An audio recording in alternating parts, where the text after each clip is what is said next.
ആ കുഞ്ഞിലെ തന്നെ പഠിപ്പിച്ചു കൊടുക്കണം ദറ്റ് സ്ത്രീനെ റെസ്പെക്ട് ചെയ്യണം, അല്ലെങ്കിൽ വീട്ടില് ജോലികള് എല്ലാരും ഈക്വൽ റെസ്പോൺസിബിലിറ്റി. അതുപോലെ തന്നെ പെൺകുട്ടികളാണെങ്കിലും നമ്മള് മേളിലോട്ട് കയറാനല്ലെന്നോ, നമുക്ക് ഈക്വൽ ഒരു സ്പേസ് തരിക എന്നുള്ളതാണ് നമ്മൾ ചോദിക്കുന്നത്. അത് ഭയങ്കര ഡിമാൻഡ് ചെയ്തിട്ടുള്ള കാര്യമല്ല, ബേസിക് ആയിട്ടുള്ള ഒരു കാര്യമാണ് അല്ലേ?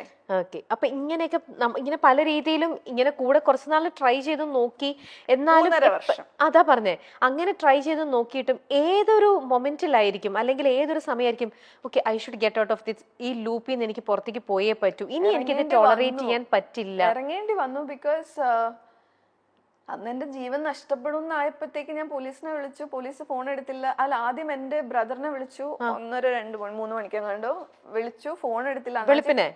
അണ്ണാച്ചി ഫോണ് എടുത്ത ആ സമയത്താണ് വരുന്നത്. He was an alcoholic abusive person. So ആ സമയത്ത് ആണ് വരുന്നത്. അപ്പം അന്ന് ഇതുപോലെ ഭയങ്കര ഉപദ്രവം ആയി. ഞാൻ പറയാം, എപ്പോഴും പറയുന്നത് എന്റെ സേഫ് പ്ലേസ് എന്ന് പറയുന്നത് ബാത്റൂമാണ്. അവിടെയാണ് എന്റെ ഒരു സേഫ് പ്ലേസ് ആയിരുന്നത്, ആ ഒരു പെന്റ് ഹൗസിൽ.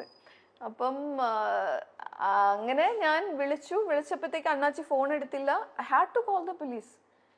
അങ്ങനെയാണ് അതിൽ ഞാൻ പുറത്ത്. പിന്നെ ആ സമയത്താണ് ഞാൻ ഗീതാമേനെ പരിചയപ്പെടുന്നതും. അതൊരു നിർഭയയുടെ ടോക്കിന്, അവിടെ ലീഡർഷിപ്പിനൊരു മോട്ടിവേഷൻ ടോക്കിന് ഞാൻ പോയിട്ടുണ്ടായിരുന്നു.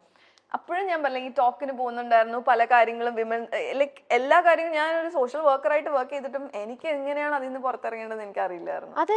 ഇപ്പം അപ്പൊ ഒരുപക്ഷെ ആദ്യമേ ഒരുപാട് ടോളറൻസ് ലെവൽ ഭയങ്കരമായിട്ട് ഉണ്ടായിരുന്നിരിക്കണം ശോഭയ്ക്ക്. ആദ്യം കുറെ ടോളറേറ്റ് ചെയ്ത് ഈ പറയുന്ന പോലെ വെയിറ്റ് ചെയ്ത് ചാൻസ് കൊടുത്ത്, ഐ മീൻ ഇനിയും ശരിയാവും എന്നുള്ളൊരു പേഷ്യൻസ്. എങ്ങനെ നമ്മള് ഫേസ് ചെയ്യും, ഫാമിലി എങ്ങനെ, പേരൻസ് എങ്ങനെ ഇത് ഉൾക്കൊള്ളും? ബിക്കോസ് ഫാമിലിയിൽ ആരും ഡിവോഴ്സ്ഡ് ആയിട്ടില്ല ഇതുവരെയായിട്ടും. അതുപോലെ തന്നെ സൊസൈറ്റീനെ എങ്ങനെ ഫേസ് ചെയ്യും? നമ്മൾ ഒറ്റയ്ക്കാണെങ്കിൽ ഒരാൾക്ക് എപ്പോഴായത് ഈ 3.5 വർഷം ബോൾഡ് എന്ന് പറഞ്ഞാൽ ഓക്കെ. ഞാൻ പറയില്ലേ, ആദ്യത്തെ ഒരു ഫസ്റ്റ് ട്രിപ്പോട് കൂടിയാണ് ഞാൻ ഈ ഒരു ഒറ്റയ്ക്ക് യാത്ര ചെയ്യാൻ തുടങ്ങിയപ്പോഴാണ് ഈ ബോൾഡ്നെസ് ഒക്കെ വന്നു തുടങ്ങിയത്. അതുപോലെ തന്നെ ഇൻഡിപെൻഡന്റ് ആവാൻ തുടങ്ങിയപ്പോഴാണ് ഈ ഒരു ബോൾഡ്നെസ് വന്നു തുടങ്ങിയത്. ഇതൊക്കെയാണ് ചില ഫാമിലീസ് ചിലപ്പം പൈസ ഉണ്ടാവും, ചിലവര് ഇൻഡിപെൻഡന്റും ആയിരിക്കും, ജോലി ചെയ്യുന്നവരായിരിക്കും, പക്ഷെ ചിലപ്പോ കുഞ്ഞുങ്ങൾ ഉണ്ടാവും, അവരായിരിക്കും അവരുടെ ഒരു ഫിയർ. ചിലപ്പം അവരുടെ ഈ പറഞ്ഞ പോലെ എന്താ പറഞ്ഞ പേരൻസ് ആയിരിക്കും അവരുടെ ഫിയർ. അച്ഛനമ്മക്ക് വിഷമാവില്ലേ, അല്ലെ സൊസൈറ്റി എന്ത് പറയും? അതുപോലെ തന്നെ ഈ പറഞ്ഞ പോലെ കുട്ടികൾ, മിക്കവർക്കും കുട്ടികളായിരിക്കും.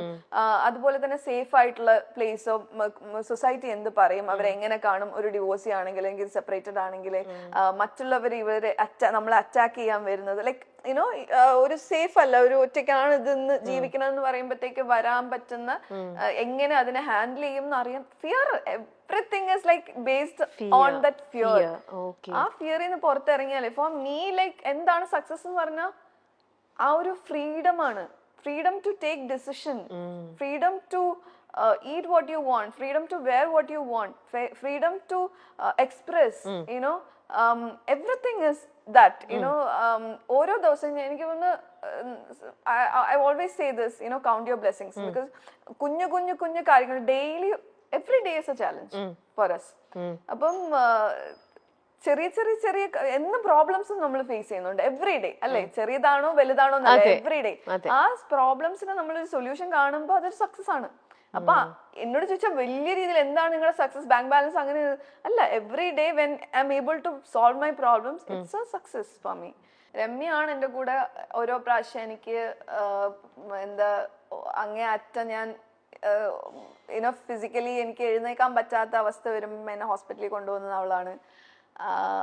So she was there throughout, she was with me. അതുപോലെ ഒരുപാട് I was blessed to have a set of friends or like sisters. നമ്മളിപ്പോഴും ബ്ലഡ് റിലേറ്റഡ് ആവണമെന്നില്ല, മനസ്സിലായില്ലേ? ഞാൻ മിക്കതും ഞാൻ ഫാമിലിയോട് പറയാതെ ഇരിക്കുവായിരുന്നു, അവർക്ക് വിഷമാവണ്ടല്ലോ. ബിക്കോസ് വയസ്സായ പേരൻസ് ആണ്, ബിഗ് ബോസിൽ വന്നിട്ടുണ്ട്.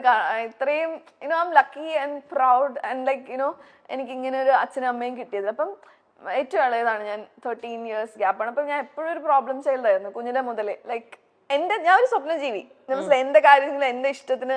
അപ്പം ചേട്ടനും ചേച്ചിയും ഒക്കെ അവരുടെ എല്ലാവരും സെറ്റിൽഡ് ആയി, എല്ലാം happy family and like with kids and all. അപ്പം എപ്പോഴും എന്റെ ഉള്ളിലുണ്ട് എനിക്ക് ആ ഒരു അമ്മയ്ക്ക് അച്ഛന് ആ സന്തോഷം എനിക്ക് കൊടുക്കാൻ പറ്റിയിട്ടില്ല ഒരു കുട്ടീനെ, അല്ലെങ്കിൽ മനസ്സിലായില്ല. അവർക്ക് ഒത്തിരി ഭയങ്കര സ്വപ്നം കണ്ടാണ് എന്റെ ഒരു കല്യാണം നടത്തിയത്, ഭയങ്കര ബിഗ് ഫാറ്റ് വെഡിങ് ആയിരുന്നു.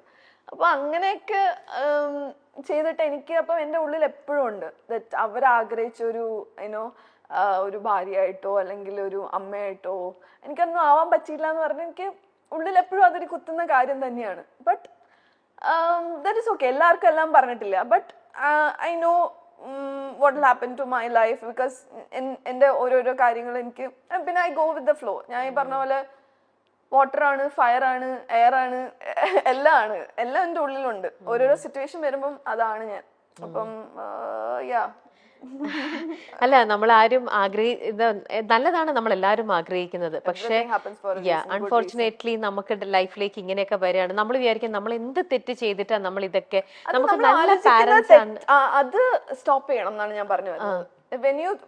ആ തോട്ട്സ് ഉണ്ടല്ലോ, പക്ഷെ ഒന്നും ചെയ്യാത്ത ഇത്രയും നല്ല പ്ലസന്റ് ആയിട്ടുള്ള നല്ല ഒരു ശോഭ ഒരു ഹാമോ ഒന്നും ചെയ്തിട്ടില്ല. തലേവരെ നമ്മൾ പറയില്ലേ, ദൈവം എന്തിനാണ് ഇത്രയും നല്ല പാരന്റ്സിന് ഇങ്ങനെ നല്ലൊരു കുട്ടിയെ കൊടുത്തു, ആ കുട്ടിക്ക് ഇങ്ങനത്തെ കുറച്ചൊരു ലൈഫിൽ നമ്മൾ ഒരിക്കലും ആഗ്രഹിക്കാത്ത ട്രോമ. പക്ഷെ ആ ട്രോമേനെ ട്രോമയായിട്ട് കാണാതെ ആ ട്രോമേനെ ഒരു ഡ്രൈവിംഗ് ഫോഴ്സ് ആയിട്ട് കാണാം നമ്മുടെ ലൈഫിൽ. ആ ഡ്രൈവിംഗ് ഫോഴ്സ് വേണമായിരുന്നു ശോഭയ്ക്ക് മുന്നോട്ടുള്ള ലൈഫിലേക്ക്. സംടൈംസ് ആ ഒരു കേസിൽ ഞാൻ പുറത്ത് വന്നപ്പോ literally I fell like freedom fighter phoenix. Because അതിനെ ഞാൻ ഒരു ചിരാഗായിട്ടാണ് ഞാൻ, ചിരാഗൊന്നും പറയുന്നില്ല, ഒരു എന്താ പറഞ്ഞ ഒരു ഭയങ്കര ഒരു ഉള്ളില് ഞാൻ അതിനെ വേറൊരു ഫോഴ്സ് ആയിട്ടാണ് ഞാൻ കൊണ്ടുവന്നത്. മനസ്സിലായില്ലേ? എനിക്ക് വേണമെങ്കിൽ